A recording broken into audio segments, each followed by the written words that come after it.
So everybody get the page 400, sorry, 514 in my book. All indeed changes. We have to read it, Rangada, so I'll read it first. Okay, right. All indeed changes when we penetrate the lower and the higher depths of consciousness and unite them in one omnipresent reality. If we take the facts of our and the world's being, we find existence to be one always. A unity governs even its utmost multiplicity. But the multiplicity is also on the face of things undeniable. We have found unity pursuing us everywhere, even when we go below the surface. Even when we go below the surface, we find that there is no binding dualism. The contradictories and oppositions which the intellect creates exist only as aspects of the original truth. Oneness and multiplicity are poles of the same reality. The dualities that trouble our consciousness are contrasted truths of one and the same truth of being. All multiplicity resolves itself into a manifoldness of the one being, the one consciousness of being, the one delight of being. Thus, in the duality of pleasure and pain, we have seen that pain is a contrary effect of the one delight of existence, resulting from the weakness of the recipient. His inability to assimilate the force that makes him, his incapacity to bear the touch of delight that would otherwise be left in it. It is a perverse reaction of consciousness to Ananda, not itself a fundamental opposite of Ananda. This is shown by the significant fact that pain can pass into pleasure and pleasure into pain, and both resolve into the original Ananda. So, too, every form of weakness is really a particular working of the one divine will force or the one cosmic energy. Weakness in that force means its power to hold back, measure, relate in a particular way its action of force. Incapacity or weakness is the self's withholding of its force completeness or an insufficient reaction of force, not its fundamental opposite. If this is so, then also it may be and should be in the nature of things that what we call ignorance is not really anything else than a power of the divine, of the one divine knowledge will or Maya. It is the capacity of the one consciousness, similarly to regulate, to hold back, measure, relate in a particular way the action of its knowledge. Knowledge and ignorance will then be not two irreconcilable principles, one creative of world existence, the other intolerant and destructive of it, but two coexistent powers, both present in the universe itself, diversely operating in the conduct of its processes, but one in their essence and able to pass by a natural transmutation into each other. But in their fundamental relation, ignorance would not be an equal coexistent. It would be dependent on knowledge, a limitation or a contrary action of knowledge. This whole paragraph, yesterday, Pallavi asked a question about suffering and all that. And we had discussed, yes. Exactly. Same way is describing exactly that. That there is no, the dualities are the result of our own limitation. That's what he's saying. The light is the same, but we see it as two different things. Suffering, Ananda is the same, but because of our receptivity, because of our limited receptivity, we make a difference between the two. That's what he's saying. Okay, so we had a detailed discussion yesterday about it, so it should be fresh in our minds. Sorry. So now we will see sentence by sentence. Okay. So, exactly what we discussed yesterday. Now, Siddhi is saying that we are normally at one level of consciousness. We are at the level one. We are conscious of matter, life, and mind. We are conscious of our body, our vital, and our mind. This is level one. But there are many, many other levels. And if you go above and below, then you start seeing the oneness of things. Okay, that's what he's saying. So, all indeed changes when we penetrate in the lower and the higher depths of consciousness, consciousness is something infinitely above and infinite below, but it's also infinitely horizontally also. It's not only up and down, it's also horizontally left and right. Everything is consciousness. Everything is not only consciousness, but it's also ananda, it's also force, it's also substance. That's the interesting part. Okay? It's all these things because they're all one. What we are thinking of consciousness is really a substance. We can experience, one can experience it as the subtlest and of substance. Okay? Now, so when we go into the lower and the higher depths of consciousness and unite them into one omnipresent reality, he is harking back to the third or fourth chapter, the omnipresent reality, the divine presence. You can think of it as the divine presence everywhere. It is there everywhere. If we take the facts of our and the world's being, we find existence to be one always. A unity governs even its utmost multiplicity. Now, this is a very interesting sentence. A unity governs even its utmost multiplicity. If you look carefully, you will see that all flora and fauna, okay, they obey this unity governing the multiplicity. Any species, if you take, okay, there are infinite cats, infinite dogs, but there is something which is common to all the cats. There is a catness, there is a dogness, okay, in the animal world. And you can't be confused between an elephant and a goat. There is a oneness in that. So that is it. This unity is there at the same time a multiplicity. Then if you see also the trees, okay, flora and fauna, as I said. So flora, take all the mango trees. There are 100 mangoes on the tree, but they are all tasting the same, looking the same, with slight variations. So multiplicity as well as unity. Take even human beings. There is the white race, the Caucasian race, the Indian race, the Chinese race, the Negroid, and the Mongolian, and the Caucasian, all different races. But the Polynesian races, all different. Yet they are all human beings with common characteristics of human nature. So that is what he's saying. Unity governs even with utmost multiplicity. You don't even need to go to the spiritual planes of consciousness to see this.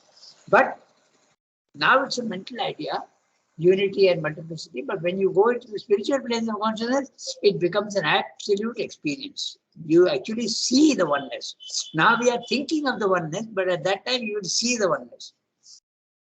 But the multiplicity, I'm reading the next phrase. But the multiplicity is also on the face of things. Now note that, on the face of things. Okay? Undeniable. So at level 1, we are seeing the multiplicity more than the unity. At level 2, we start seeing the unity more than the multiplicity. But both are facts. And so at level 3, you start seeing that both are real. That's what you keep this mind, this idea in mind, and it will be very clear. So there is something, stage by stage they are showing you, God is showing you stage by stage, this is one aspect of me, that is another aspect of me, but these are only all aspects. You go to a particular level, you will see all the aspects. You will see the whole rainbow, you will see all the colors when you go to the third level. So it's also in the face of things in undeniable. We have found unity pursuing us everywhere. Okay? We have found, means actually referring to his own experience. Okay? We have found unity pursuing us everywhere. Even when we go below the surface, which is the surface, the body, mind, life. So when you go below the subconscious and the inconscious, but take it for the time being, the subconscious. When we go below the surface, we find that there is no binding dualism. The dualism comes up only after matter. When life comes, dualism comes in. In matter, there is only oneness. Okay, there is only matter. There is no duality. There is no good and bad in matter. Everything is just matter. At the lowest level, it is one, and the highest level also it is one. In between, all the multiplicity starts coming up only in between. Okay. We have found unity pursuing us everywhere. Even when we go below the surface, we find that there is no binding dualism. Dualism, all the opposites. The contradictories and oppositions which the intellect creates exist only as aspects of an original truth. So it is the intellect, it is the mind that divides. We know that the division starts at the overmind level. In the supermind, there is oneness as well as the potentiality of multiplicity. But in the overmind, the potentiality of oneness remains, but the multiplicity has become more real. Okay, that's what he's saying. So we go with the opposition which the intellect creates. So if you are in the intellectual, your consciousness is lodged in the intellectual house, then you see the dualities.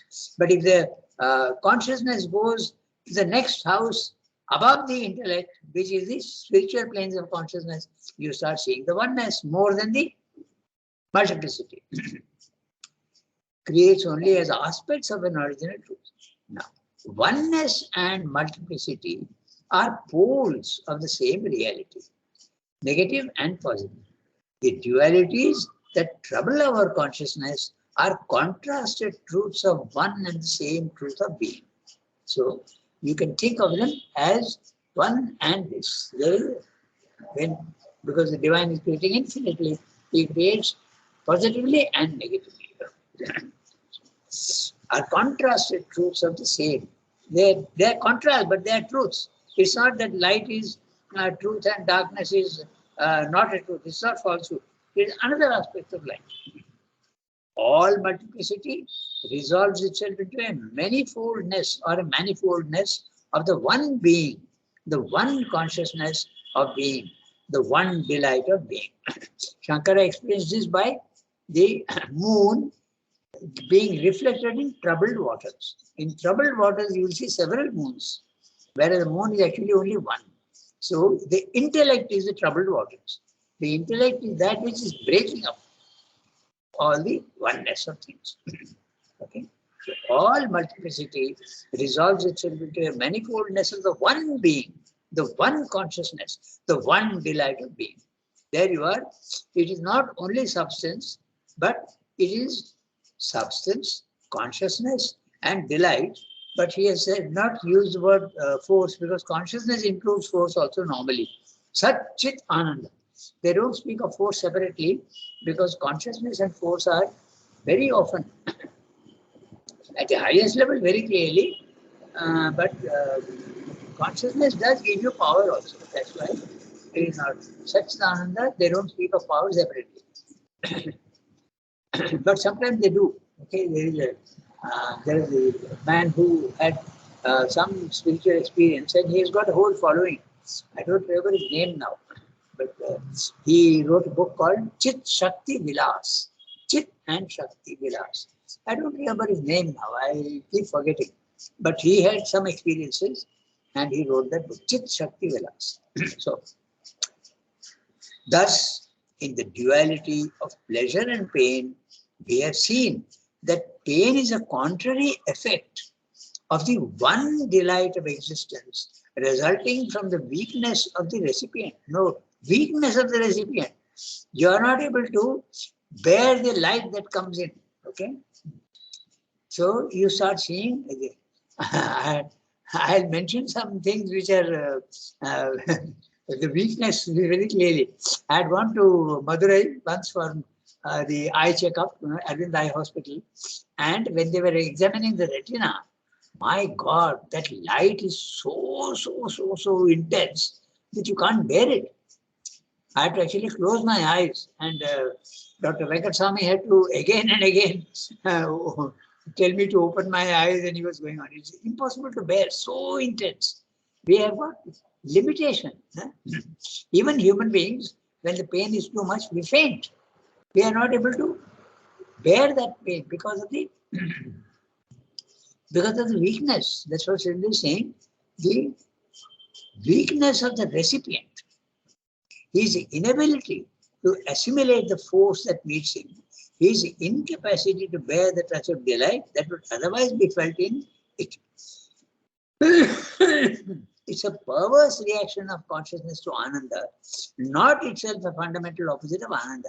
Now, this is very interesting. He's saying that Ananda can be experienced as pleasure, but it can also be experienced as pain. So, I don't know if any of you have had the experience, but I'll tell you something, okay?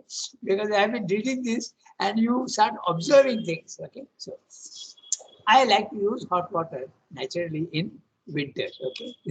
I'm sorry I'm giving you personal examples, but very interesting. Maybe you people also have had some similar experience. So I like hot water. Okay? But when it is warm, it's not so pleasant when it is cold winter. So you use more hot water, very, very pleasant, more hot water. And finally a time comes when the hot water becomes so much that the pleasure starts becoming a little pain. So it is really very interesting that both pleasure and pain can exist at a certain time. I'm not making this up. Okay. It's very interesting. And then you said, oh, then you eliminate the pain and put a little cold water in. And so it is possible, that is simply saying that pleasure can also be experienced as pain, and pain also can be experienced as pleasure. Okay. Pleasure being experienced as pain is very obvious. Okay. What is called saturation. Nah? If you go on eating one rasgulla, it is very, very pleasant. If you eat two, okay, it is still pleasant. If you eat 10, there are many people. One person ate actually 40 rasgullas and fell ill the other day. Someone in the ashram, I'll tell you. So then what happens? There'll be a disgust for rasgullas in the next 1 week. It has become painful. So there is a tradition. Now, apart from all these funny jokes, which is there's reality with it. I refer you back to Sri Aurobindo experience in jail. Nah? Huge black ants. Sri Aurobindo called them warrior ants. We see that, nah? Big ants. They were coming and biting him. We know that. Everybody knows that. And he was experiencing Ananda instead of pain. Just imagine. Okay. So that's what he's saying here. His incapacity to bear the touch of delight that would otherwise be felt in it. It's a perverse reaction of consciousness to Ananda, not itself a fundamental opposite of Ananda. This is shown by the significant fact that pain can pass into pleasure and pleasure into pain, and both resolve into the original Ananda. When the Ananda, which is one at the highest level, comes down, it divides itself, it breaks itself, the one becoming the many. It becomes different aspects of pain and different aspects of pleasure. Even the pleasure is not only one, it can be so many. There's a whole mild pleasure to intense pleasure. There is a whole range for it.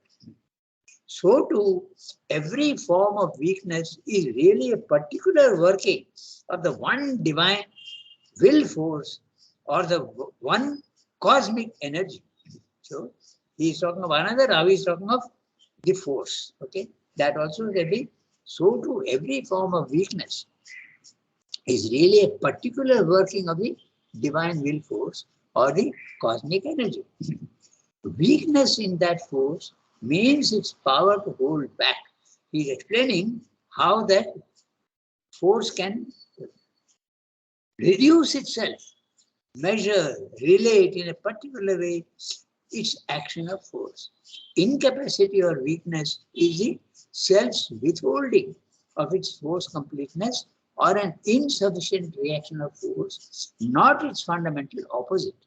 This usually, I give a very interesting example which is makes it very, very obvious that for a particular work in the finite world, you have to use the right amount of force. Because if you don't use that limited force, the effect is disastrous. Just like knocking a nail. That's the example I usually give. To knock a nail into a wall. Okay, you use too little force, the nail won't go into the wall. Then you use the right amount of force, it will go into the wall. Use too much, you will break the wall itself. So therefore, the force has got the capacity to limit itself to the proportion required for the work to be done. And the world is finite, therefore it has to limit itself to finiteness. This is what Sridhar is saying. So it is not only consciousness, but it's also force that has to reduce itself. Okay? It is very obvious what he's saying. So, incapacity or weakness in the self's withholding of its force completeness or an insufficient reaction of force, not its fundamental opposite. It is not the opposite. It's a purposefully holding back. If this is so, then also it may be and should be in the nature of things that what we call ignorance is not really anything else than a power of the one divine knowledge, will, or Maya. It's a power. It has the capacity to reduce itself. We have seen that in synthesis very clearly says that consciousness has got three powers, four powers. Okay? One power is to station itself at any level, from the highest level to the lowest level. If there is a staircase, I can stand at the height of the staircase, I can stand in the middle of the staircase, I can stand in the base of the staircase. This capacity is there in knowledge, in force, in consciousness, as well as substance. It can station itself anywhere. Then the second is, it has got the capacity to limit itself. That's the other capacity. So it can limit itself. Okay, so these are the powers that they have. Then, it is the capacity of the one consciousness similarly to regulate, hold back, measure, relate in a particular way the action of its knowledge. Knowledge and ignorance will then be not two irreconcilable principles, one creative of world existence, the other intolerant and destructive of it, but two coexistent powers, both present in the universe itself, diversely operating in the conduct of its processes, but one in their essence and able to pass by a natural transmutation into each other. See, to be very, very practical, no? It is like that everywhere. Just now a thought struck me, okay? Some people like their tea or coffee with no sugar at all. Some others like it mildly, and some like a huge amount of sugar in it. So again, there's a gradation there. So these powers are there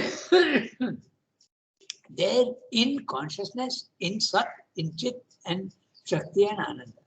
So what is there in that translates itself into human life also, exactly that. And they can transmute into one another, that's what he's saying. But in their fundamental relation, ignorance would not be an equal coexistence, it would be dependent on knowledge, a limitation or a contrary action of knowledge. Now he's saying something very interesting. He's saying darkness is not something that exists fundamentally by itself. It depends upon light. So the divine is the one that exists by itself. But the darkness doesn't exist by itself. It's a product of light reducing itself. Unconsciousness, okay, is a product of consciousness reducing itself. That is the ultimate reality. This lower is not the ultimate reality. It's a result. It is a fundamental reality, but it's a result. It's a secondary reality. That's what he's saying. It's very interesting what he's saying. Okay. The world depends on the divine, but the divine doesn't depend on the world, because you can have the experience of the transcendent. When you go into the transcendent consciousness, there is no world there at all. You are seeing only the divine. Chid Ghana is only consciousness of the divine, looking inwards. The divine is not looking outwards at all. The world doesn't exist there. So the divine can be experienced as a transcendent outside the universe. He can be experienced as the cosmic level. When he is going and creating, he is not looking only at himself, he is also looking at what he can create. And he has also got the capacity to enter into each thing that he has created. Infinite multiplicity. the individual. The transcendent, the cosmic, and the individual. And this is something that other religions also have experienced, but not so clearly enunciated as in Vedanta.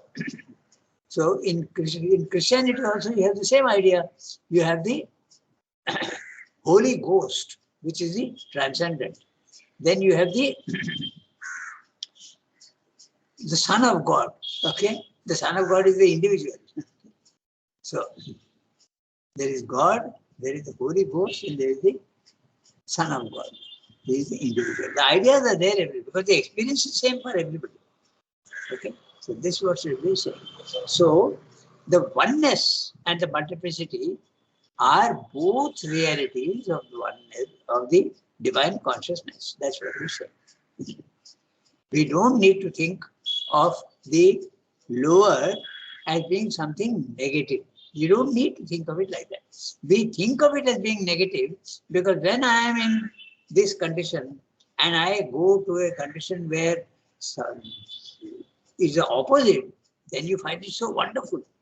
But if you are living only in light, you will not know that you are living in light. So to appreciate the light, you must have the opposite also of it a little bit. Okay, so now we go to the next para. To know, we have always to dissolve the rigid constructions. So who will read?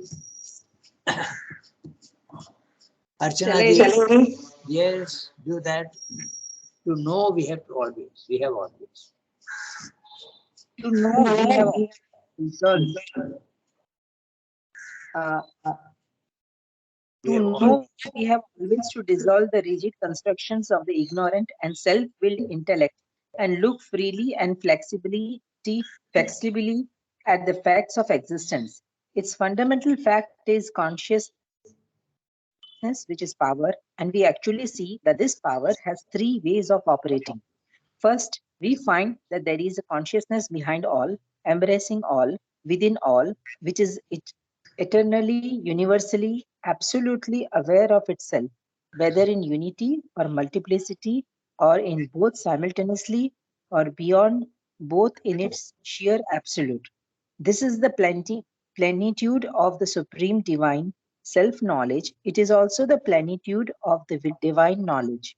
Next, at the other pole of things, we see this consciousness dwelling upon apparent opposition in itself, and the most extreme anatomy of all reaches its acme in what seems to us to be a complete nascence of itself, and an effective, dynamic, creative inconscience, though we know that this is merely a surface appearance and that the divine knowledge works with a sovereign security and sureness within the operation of the inconscience.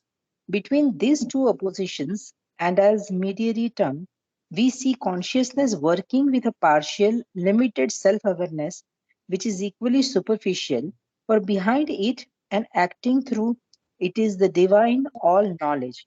Here, in its intermediate status, it seems to be a standing compromise between the two opposites, between the supreme consciousness and the nascience, but may prove rather in a larger view of our data to be an incomplete emergence of the knowledge to the surface. This compromise or imperfect emergence we call the ignorance from our own point of view, because ignorance is our own characteristic way of the soul's self-withholding of complete self-knowledge. The origin of these three poises of the power of consciousness and their exact relation is what we have, if possible, to discover. So this whole para, very clearly, the three levels. That's why I go on speaking of the three levels. Level 1, level 2. Actually, we have to go to 4 levels because when I say level 1, we are speaking about normal consciousness, but simply is putting it in the middle. Okay. So level 1 or level 0 is better because sometimes in the lift, okay, the basement is 0 and then the ground floor is 1. So it's better to speak of it in that way. It's better to say that the inconscious is level 0 and our normal consciousness of multiplicity when we are in the body-mind life is level 1. Then there is a level 2 of the spiritual planes of consciousness, and then there is level 3 at the supramental level. So this is what he is describing here, and we'll look at what he's saying. Okay. But he is describing only 3 levels.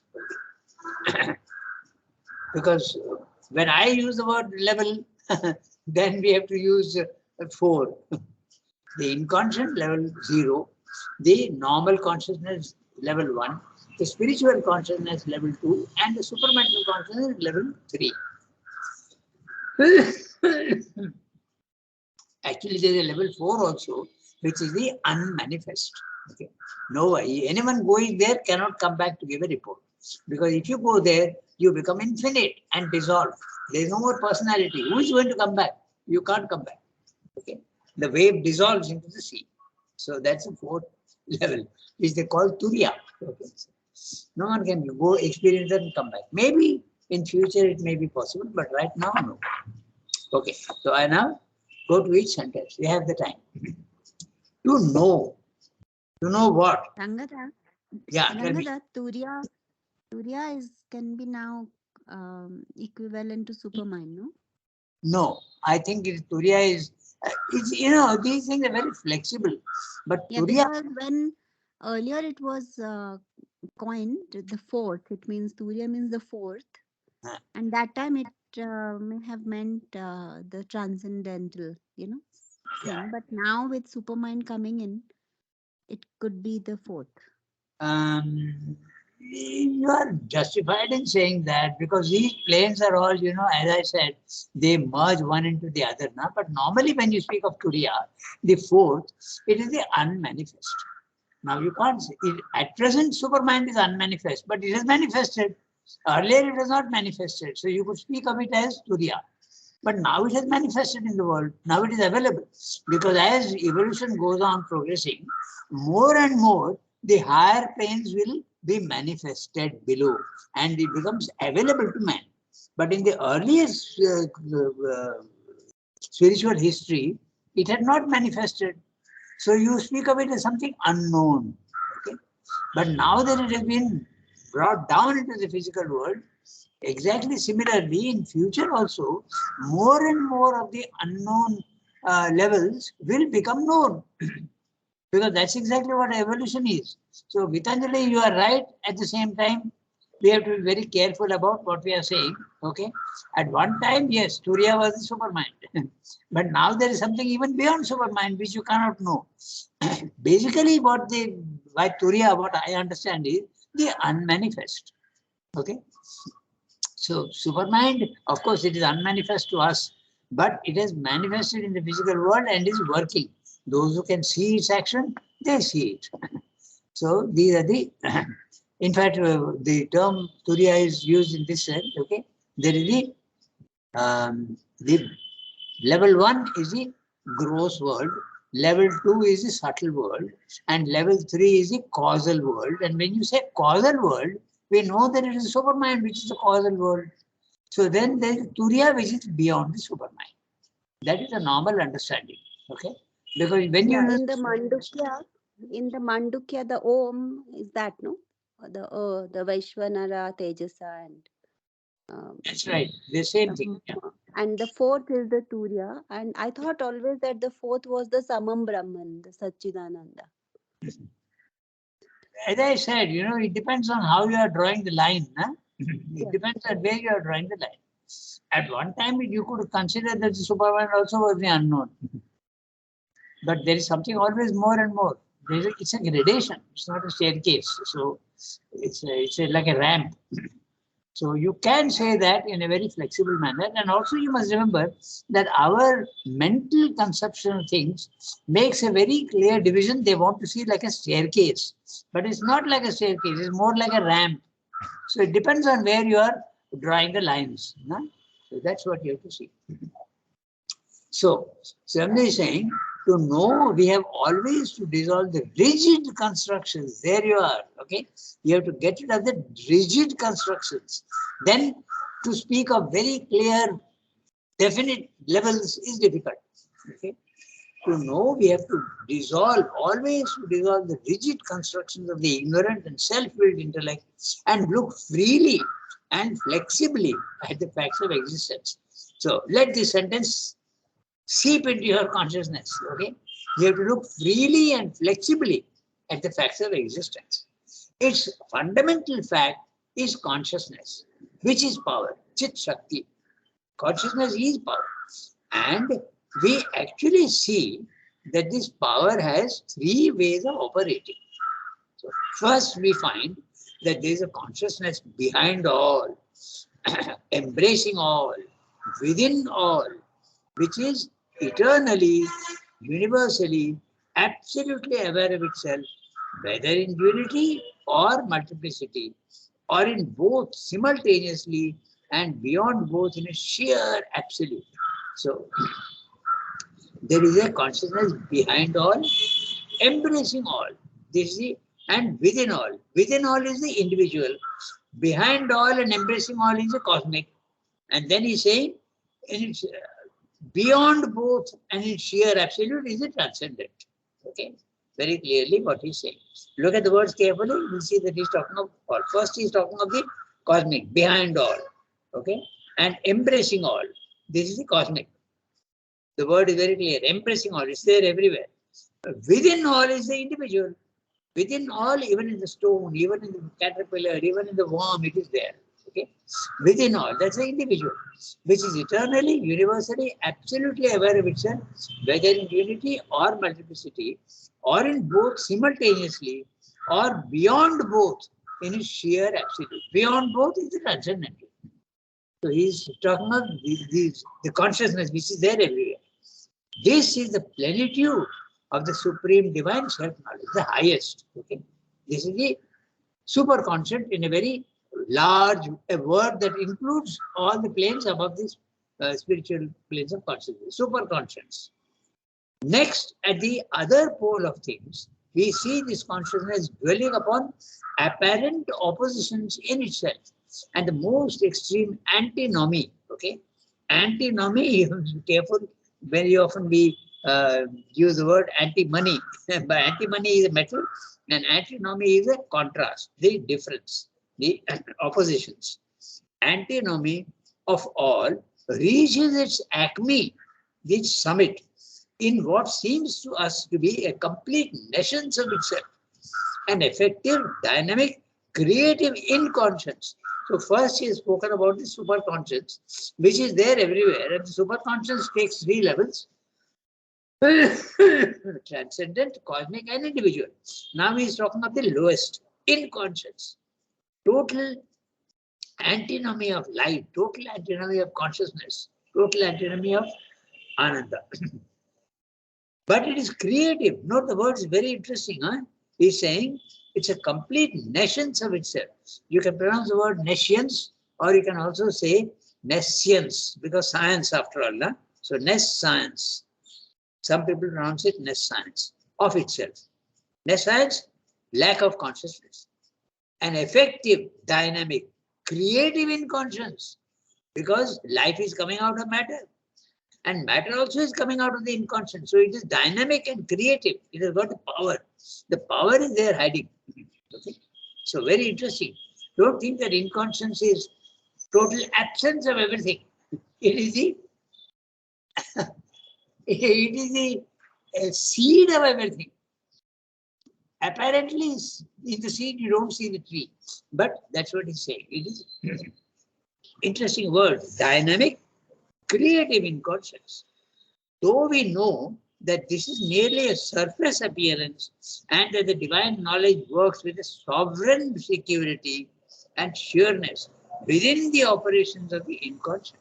So, the involution guarantees us that the inconscient contains everything. Okay, that's what he's saying. Sovereign security, note that. Okay, it knows fully what it is doing. It is not the absence. It knows fully what is going to do. Between these two oppositions, as a mediated term, we see consciousness working with a partial, limited self-awareness, which is equally superficial. Okay? And that's our level, level one, which you normally refer to. the body-mind life. For behind it and acting through it is the divine all-knowledge. So, at the highest level, superconscious. At the lowest level, inconscious. And our condition, the world and all creatures in it, identified with body-mind life, is the middle term. He is using the word mediary term. We see consciousness working with a partial. Some amount of knowledge is there, a lot of ignorance is there. Limited self-awareness. We don't even know ourselves fully, but we know when we are angry, we know we are angry. When we have pleasure, we know it is there. So it is limited self-awareness, which is equally superficial. For behind it and acting through it is a divine all-knowledge. Here, in its intermediate status, he has used the word earlier, mediary term. Now he is using the word intermediate state. Intermediate between superconscious and inconscious. It seems to be standing compromise between the two opposites. It's a compromise. There is knowledge, there is ignorance. There is self-awareness and there is also ignorance between the supreme consciousness and the nations. Okay. But may prove rather in a larger view of our data to be an incomplete emergence of the knowledge to the surface. Knowledge is coming out from the inconscious, and at our level, we are thinking that that's the last level, but it's not. It's going to go further. In fact, all the yogis have already gone beyond the level 1. Okay, they have gone to the level 2. This compromise or imperfect emergence we call ignorance. That's a nomenclature. We use the word ignorance for that. But at our level, when we use the word ignorance, it has got a negative, pejorative sense. Okay, but from the spiritual point of view, avidya, ignorance, is not pejorative. It is a certain way of looking at things. The divine wants to look at things totally, partially, and he doesn't want to look at all. So this is it. You don't need to think of anything as being negative. Okay, it's just a different way of looking at things. You can see it in that way. Therefore, ignorance can be, avidya can be considered not a negative term, but something descriptive. It is describing that particular condition. Okay, you can see it in that. Rangata, can we say that avidya is the knowledge of multiplicity? Can you repeat that? Ignorance is the knowledge of multiplicity. Yes, absolutely. I agree with that. That's exactly how I define usually. When you are seeing only the multiplicity, you are in ignorance. That's right. Quite right. That's a typical description. When you are seeing only the multiplicity and you are thinking it is real, that they are all different, that is ignorance. Okay? Yeah. This compromise or imperfect emergence we call ignorance from our point of view, because ignorance is our own characteristic way of the soul's withholding of complete self-knowledge. The soul has withheld that. And you can ask, why the hell is it doing that? Then we go back to the explanation of the manifestation necessarily being limitation. So you have to go back to that explanation. The origin of these 3 poisons, see very clearly he is speaking of 3 poisons. That's why I'm not wrong when I say 3 levels, okay? Level 1, level 2, level 3. Okay, so 3 poisons the power of consciousness. And their exact relation is what we have, if possible, to discover. So simply saying, if you want to know the ultimate reality, this chapter is the knowledge and the ignorance. No? So when we want to know what is ignorance and what is this, examine the entire range of consciousness. Then you will have to discover what it is. That's what he's saying. So we have already crossed we have read 2 paras today, 8:36. So we have to stop. So if we discover, we read from there next time, Sukhi 507, yeah, not 17, 516. If we discover, yeah. Yes, I'll make a note. Okay. Everybody, au revoir. Thank you, Rangata. Au revoir.